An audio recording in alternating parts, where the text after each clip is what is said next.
Hello, everybody. This is the Cincinnati Herald Podcast. I'm your host, John Alexander Reese, digital editor of the Cincinnati Herald.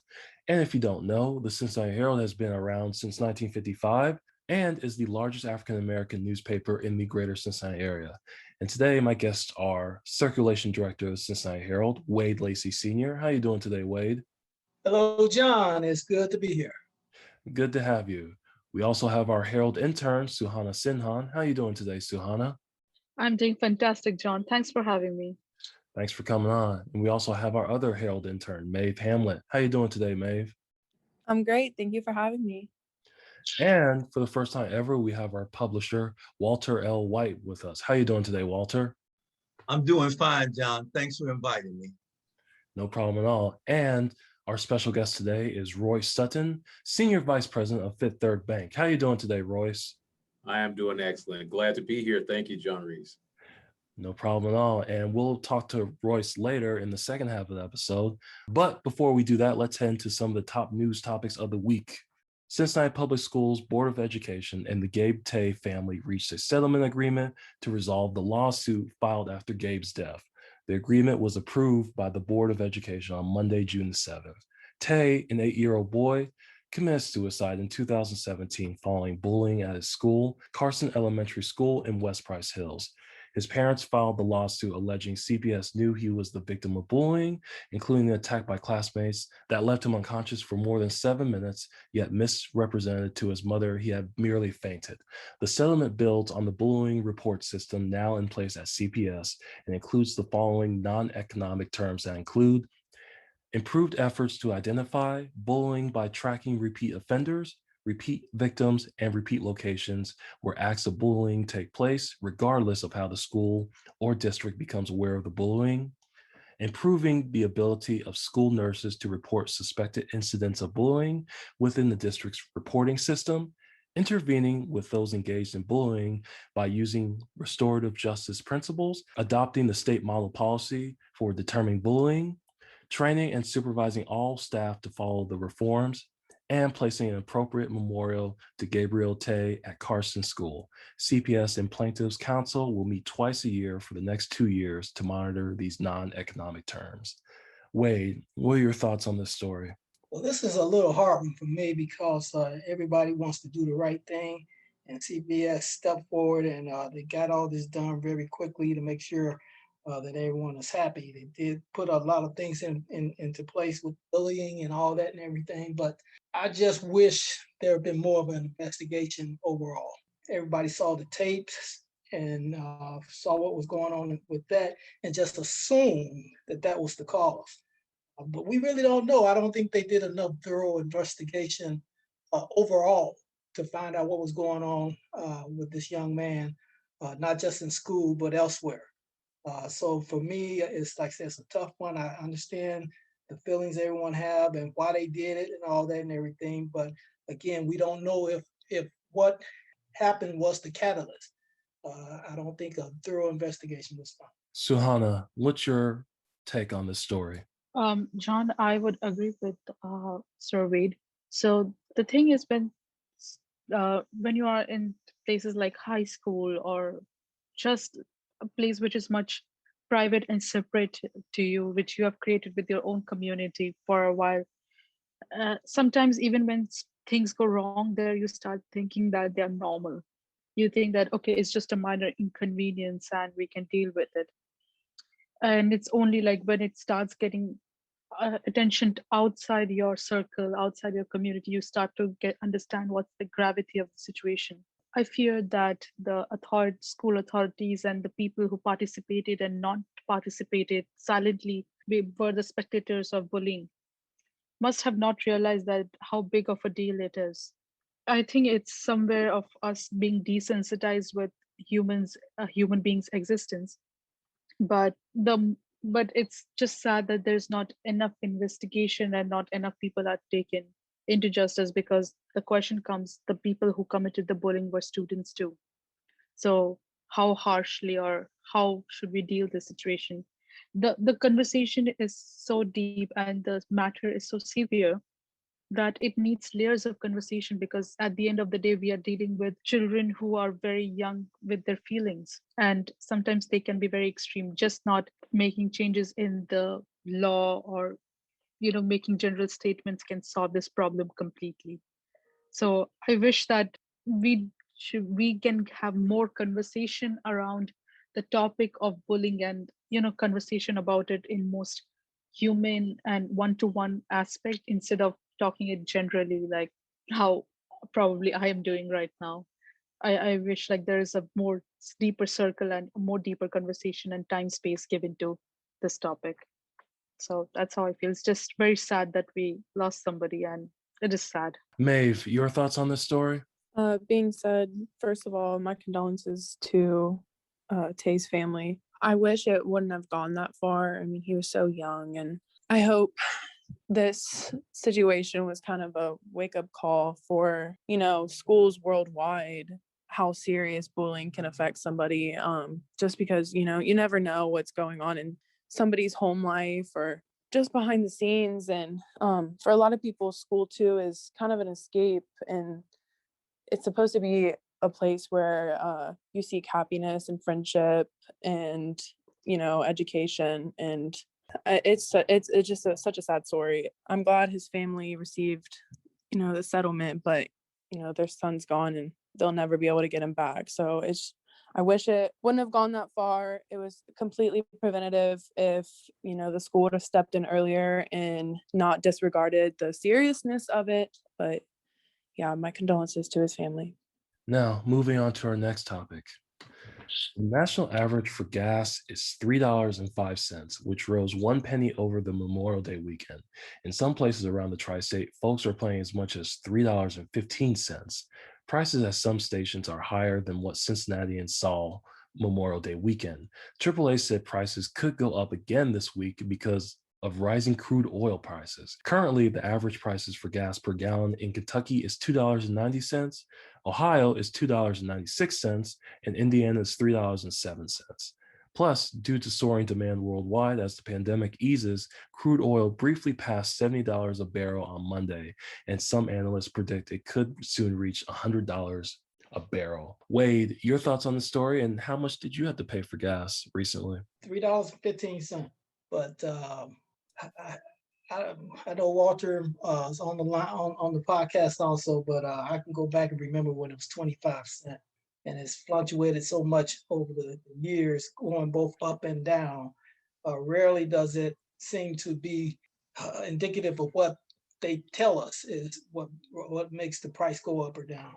It's a roller coaster, and we are not the conductors; we are just the passengers. So it doesn't move me too much. $3.15. It'll go up. Probably we might get up to $4 or so again, and then you look another 9 months and back down to $2.50 or something like that. So I've just seen it go up and down so much over the years, and it doesn't bother me anymore. So I guess I'm immune to it. Suhana, what's your take on this story? John, I'm almost getting nostalgic for the time when the gas was around $2 and we were complaining about it. I've started to miss that time, because I feel this is just going to increase further before we finally reach a point where, $5 a gallon will be just a normal thing. But beyond that, environmental, the discussion around environment is quite necessary, and we are just suffering for very poor reasons. If our cars, technology, and everything can be replaced with a more sustainable energy, that would have been much better. And we have been talking about this for years now. And if the shift would have been a little more prompt, probably we would not have been in this position currently. But so many international factors and domestic factors play when the gas prices increase. As a matter of fact, the increase in gas prices, I could also say, would be affecting overall fuel industry, because I've been observing a lot of power cuts at my place, and a lot of my electricity comes from fossil fuels. People around even in places like India, we can see that the gas prices have been all-time high. It's like higher.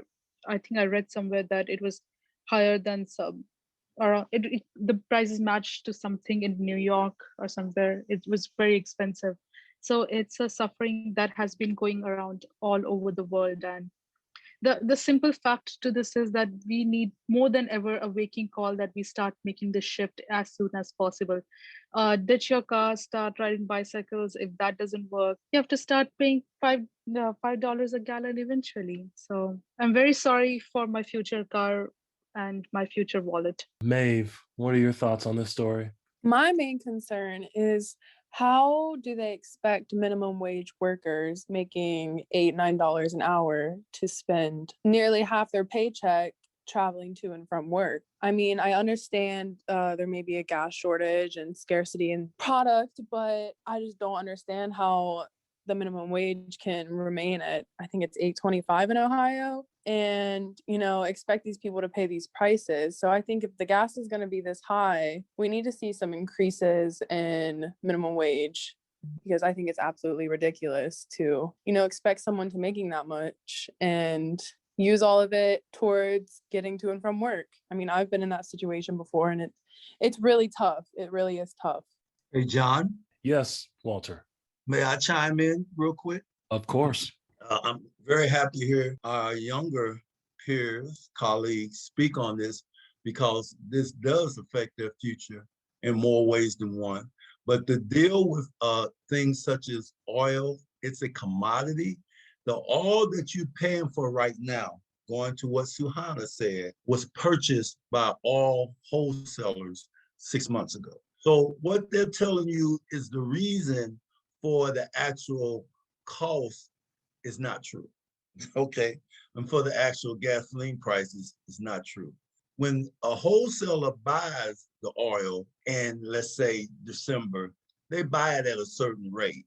You understand that they're watching the market, and they're dealing with the market every day, and they're looking at what are the trends of the market. So they can charge whatever they really want to charge, okay? When they start upping the prices for gasoline to the stores, gasoline stations or stores. So don't be fooled by what's being said in reference to why the oil prices are going up. Very seldom, like Wade said, we remember when it was 25 cents a gallon.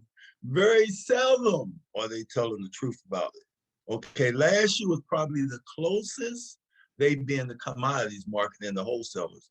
Last year, probably the closest that you heard the truth. The demand was low, and that's why they couldn't sell it for higher prices. The demand was low because of the pandemic. People weren't driving, and that's one of the main reasons the price pretty much dropped. But as soon as the demand went up, you're paying for all that was purchased by the wholesalers, however much a gallon, 6 months ago. It takes about 3 months to get it to market. So Maeve and Suhana, your experience would be exactly like my experience, Wade's experience. John is you two are Gen Z. John is a millennium. Royce is a younger than us, but at the end of the day, you just get it fluctuates so much you just almost tune out. I'm kind of a tightwad, so I chase gas prices. Some people just give in and just pay whatever it is, but there are apps out there now that will tell you where the lowest prices are. Sometimes it's not conducive to you going to those sides of town, but when you start getting in the $3 area, it might not be against the grain to go into some other parts of the city, safe parts, and get the cheaper gasoline, because the prices vary from neighborhood to neighborhood. And like I tell people, don't never buy gasoline downtown. There's a reason there are no that many gas stations downtown. Suburbs, off the highway, normally is probably the best place to get gasoline. I've chased every gallon of gas I've ever used to get the best price. So be aware that it's a commodity, and it's not purchased. It wasn't purchased last week. The oil wasn't purchased last week, refined this past Sunday and sent to the stores. It don't work that way. They probably bought it at a cheaper price, And now they see the market is moving up, demand is moving up, so they're upping the prices. That's the reality of a commodity market. And one quick thing I would like to add, the people who think that they are spared from this situation who don't own a car are gravely mistaken.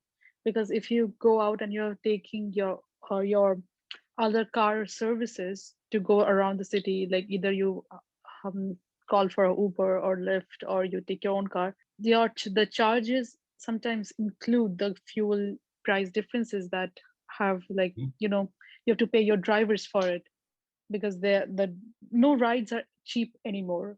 Today I took the ride to just somewhere 10 minutes from my place, and I paid around $14-15, which is much higher than what I would usually pay. So as somebody who doesn't own a car, I can feel that minor breeze that comes through the price differences in the Ola, Uber, or Lyft. So yeah, nobody's spared from this changes in gas prices, not even the ones who don't own a car. So moving on to our final topic. On Tuesday, June the 1st, the Hamilton County Democratic Party made the following endorsements for City Council. The candidates included Jeffrey Camerding, Reginald Harris, Mark Jeffries, Scotty Johnson, Jan Michelle Lemon-Kearney, Greg Landsman, Philip O'Neill, Mika Owens, and Victoria Parks. All candidates are running in the general election on Tuesday, November 2nd, 2021. The last day to register to vote is October 4th, 2021.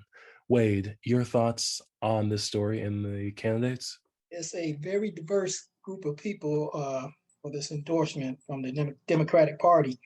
My front runners are Scotty Johnson, Jan Michelle Lemon-Kearney, and Greg Landsman.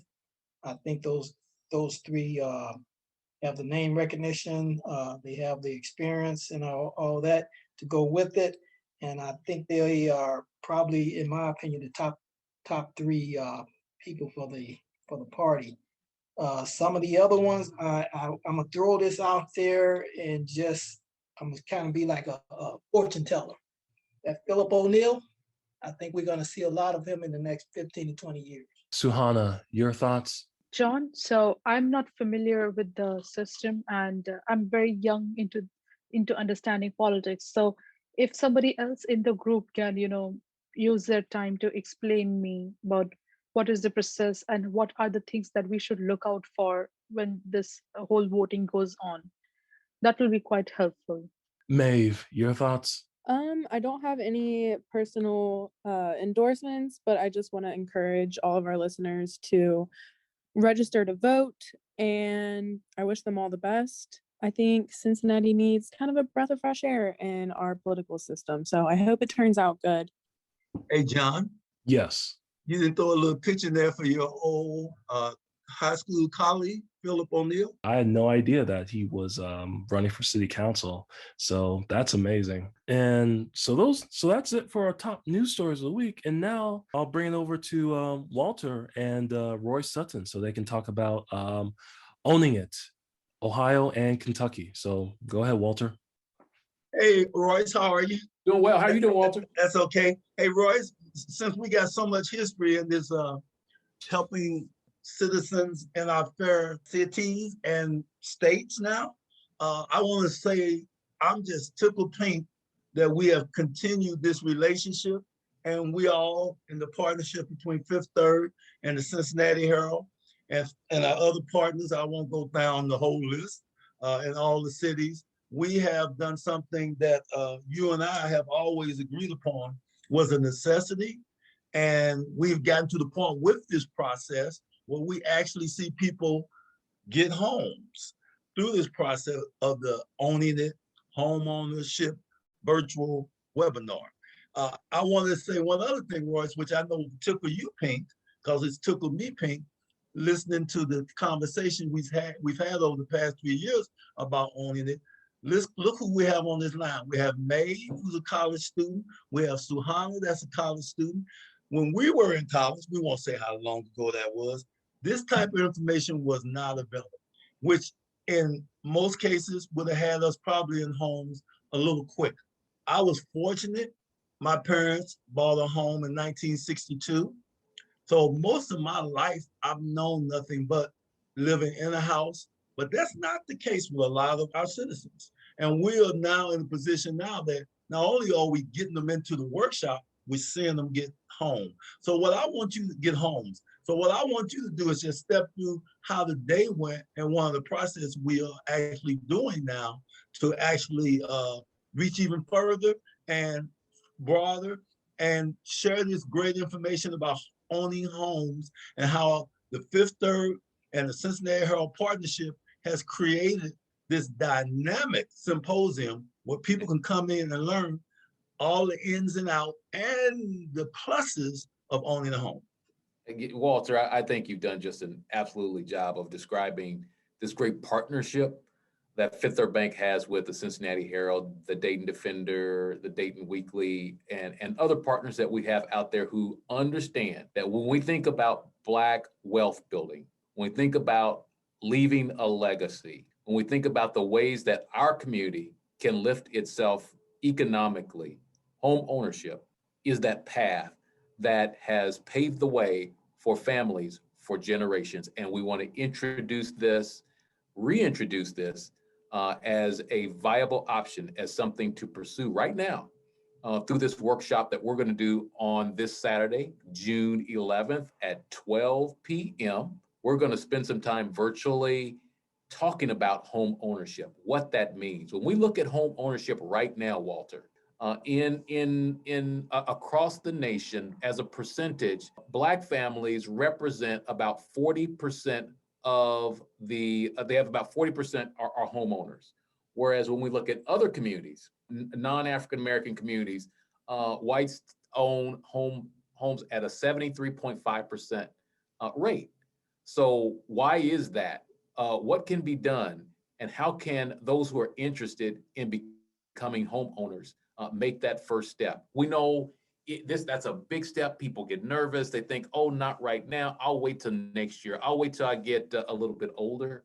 No, this is the time. And we talk about how we can help anyone that is interested in this next move, how they can make that step toward building their own financial legacy, Walter. I mean, the idea of partnering with the Cincinnati Herald, partnering with the African American Chamber. Fifth Third Bank recognizes that we all share this idea of lifting our community to a level where people may only dream of. They can only think of certain ideas. Now we're going to make it practical in this workshop that we're going to do this Saturday, Walter. Correct. So when we talk about home ownership, Walter, you talked about the way in which you think about as you were growing up, you lived in a home, and this idea of having your own front yard, backyard, decorating your room the way you want, being able to play your music as loud as you want because it's your house. Well, maybe your parents did tell you to turn down the music just a little bit. The idea of having families over, I mean, there are memories that are created in your own space. There is equity. Equity meaning you're building value. Every time you make a mortgage payment, you're actually paying yourself because it becomes your property when you make that. Or if you're renting, it just makes the landlord that much more rich every time you make a rental payment out there. And your landlord can come to you in 6 months or the end of the lease and say, hey, you know what? We're going to raise the rent. We've had some changes. We need to raise the rent. When you got a mortgage, your mortgage stays the same throughout. If you've got a traditional mortgage, now if you got what's called a variable rate mortgage, your payment could potentially change. But if you got a fixed rate mortgage, your mortgage in year one will be the same in year 15, 16, or however long you may decide to get your mortgage. So you got that stability there. So when you think about the increase in pay that you may get in your job next year or 5 years, your mortgage level is still going to stay the same, but your income has gone up. So you've got more disposable income. Whereas if you're renting, as you increase in pay, the landlord raises the rent. You get more pay, they raise the rent. You never seem to make any headway with that program. So we're going to take some time, Walter, and really walk through the process. Everything from helping people to understand how comfortable they can be with credit, managing their money, searching for a home, understanding some of the terminology in mortgage, so anyone listening here can feel like this is the right next step for them, that they can move, process, and they've got some good folks who are rooting for them. I'm rooting for them. I want folks here that's listening to this, I want them to become homeowners because I know that there's value in that. My parents were fortunate enough that we were able to buy a home when I was younger, and when I got of age, that's what I wanted to do as well. So that's what I ended up doing, and I haven't regretted the decision at all. So let us sit down with our listeners who are out there, whether they're going to be ready next month or maybe it's a year from now. We can still have that discussion. They can still sit in our discussion. So Walter, I'm hopeful that what you can do here is give the folks who are listening to this the information that they'll need where they can register, because they got to register for this, right?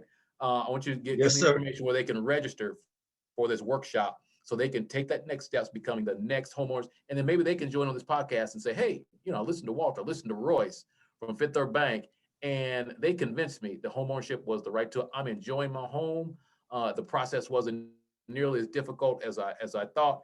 And I am absolutely loving this idea of having my family over for the holidays. Oh, I will absolutely do it, Royce. But one thing I want to piggyback on what you just said, because the interest generates at such an intense level, Royce will tell you while we're doing these actual webinars, these homeownership virtual webinars, that we end up spending extra time after the webinar to answer questions. So we also have added on the following Monday after this webinar, which would be the 14th at 6 o'clock, we're going to do something called a deep dive.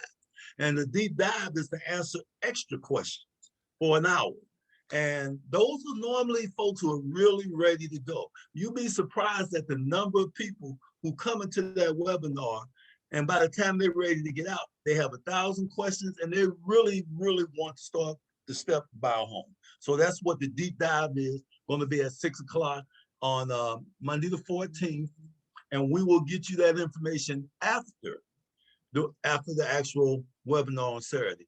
The webinar is on June the 12th. You can go to eventbrite.com and type in Owning It, Ohio, Kentucky. Am I correct about that, John? Yes, you are correct. Just type in Owning It, Ohio, Kentucky. It should pop right up and you can register for tickets. Hey, Walter, don't forget to mention that we are going to have a giveaway. Yes. Someone who's participating in the workshop, and they'll get a chance, as you said, to ask questions about any area in this homeownership process where they're unsure. It's going to be free and open to allow people to ask any question that they want to really get this process going. And I love that you mentioned about this deep dive. And that is another chance.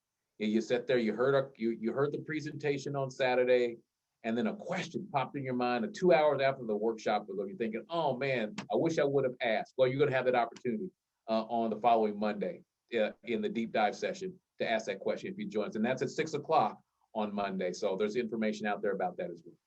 So just for everybody's edification out there in the listening world, June the 12th from noon to 1:30, you can register at eventbrite.com. Just type in Owning It, Ohio/Kentucky, Ohio, Kentucky, and you can register right there on the spot. And we understand that people are super busy, so you can register up until 11 o'clock Saturday, June the 12th. Now, I don't say wait.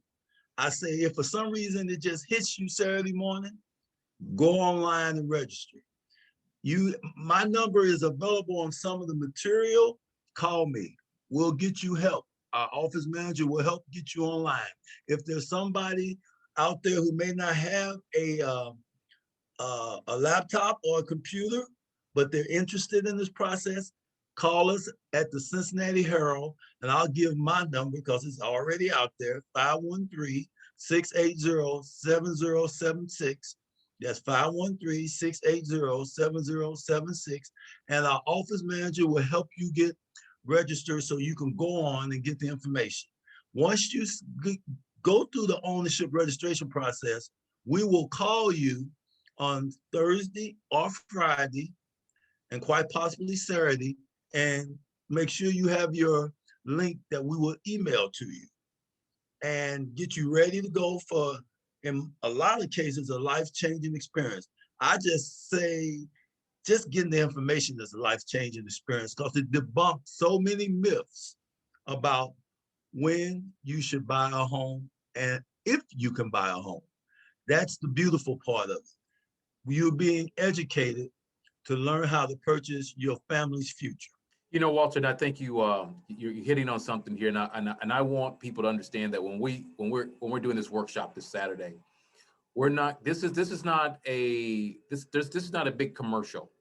We're not going to try to promote or push any products or anything. This is strictly information, strictly opportunities to act upon and hear from experts who are really concerned about everyone listening here and their journey toward home ownership, their journey toward building wealth, and that is the entire discussion that we will have. We've got an opportunity to sit down, just carve out an hour and a half of your Saturday to make something special happen for you and your family as you think about it. And if you need some time afterwards, we'll spend time doing that if that's what we need to do. But we're going to spend time making sure that when you walk through this process, you step away, you'll feel like you're ready for that next step. When you hear these voices that are sharing with you this good information, I think you'll be thoroughly convinced that this is the right thing for you. So with that said, Walter, I do appreciate this partnership that we do have. The Cincinnati Herald is doing wonderful things in the community and keeping us informed, talking about topics that sometimes could be uncomfortable, sometimes could be some controversial topics, but it's the types of things that we need to hear. And home ownership is one of the topics that we need to hear more about. Thank you, Royce. It's just a great feeling. We've got such a long work history here now. It just seems like it gets better and better because it's not about us, like you said. It's about people. And one of the things that most important to most people are their children. And homes give their children the security of a place to go and knows going to be there. And home gives the parents, because I'm a parent just like you, the great feeling to know that they have a place for their family. The parents, not just the father, not just the mother, but the parents or whomever is head of that household, because that security is a necessity. It's one of the building blocks of establishing firm citizens and firm families. Absolutely. Absolutely it is. And when we see firm individuals, firm families, it builds communities. And the idea of strengthening our communities, one house at a time, one transaction at a time, that is impacting generations to come. That's what it's all about. It really is. It's what it's all about. And it can be done. It's doable. Not everybody knows everything, but we'll help walk people through this in such a way where they're like, you know what, maybe this is a good time to go ahead and do this. I heard Walter talking, I heard Royce talking on a podcast, and I think this is the right thing. One of the interesting things I find out of this too, Walter, when we do this, we have clients that come through afterwards, and they will talk about how they may be 30, 50, 60 years old, and they're thinking, and their comments are, I never thought I could do this. People in my family were even telling me, I can't do this. And it happened. I sat down with folks who were really concerned about me. They even helped me with down payment assistance, which we'll talk about on Saturday. They helped me to work through this, to work through credit issues that I didn't even think were workable. I thought my credit was so bad that I never would be able to do it. And they helped me clean up credit and get in a position where I'm just, so those are the kind of stories that just inspire me to continue doing these workshops, Walter. It inspired me to really think around, how the greater Cincinnati area, and granted, this workshop is for all of Ohio and all of Kentucky. So we have people from all over. but I'm talking to Cincinnati folks here, greater Cincinnati folks. So when you think about what this looks like for you, if you've got barriers standing in your way, if you are even your own barrier, let's talk about how we can move those barriers out of the way to get you to the next spot. And who knows what's going to happen from there. But we're going to keep doing these workshops. But it could be a while before we do the next one. So take advantage of this one as we're working on it. Okay. All righty. Thank you, Royce. It was great to see you on Saturday. Looking forward to it. Hey, looking forward. We're going to make some new homeowners out there, man. Yes, indeed. Thank you, Royce, for coming on. Thank you, Walter, Wade, Suhana, Maeve. Thank you for all your commentary today. If you enjoyed these stories today, make sure you check them out on our website at www.thecincinnatiherald.com. You can also check out our print edition, which is sold at your local Kroger, UDF, Walgreens, Joseph Beth Booksellers, and at select service stations. Make sure to subscribe to our podcast because we're on Apple, Spotify, Stitcher, iHeartRadio, Amazon, Audible, and TuneIn Radio. Just search for the Cincinnati Herald Podcast. Follow us at the Cincinnati Herald on Facebook. Follow us at Cincy Herald on Twitter and Instagram, and follow us on YouTube. Just search for the Herald TV. And once again, Owning It, Ohio and Kentucky, the home ownership webinar is this Saturday, June the 12th from 12 p.m. to 1:30. The link for this event will be in the podcast description. I'm John Alexander Reese, digital editor of the Cincinnati Herald, and have a good day.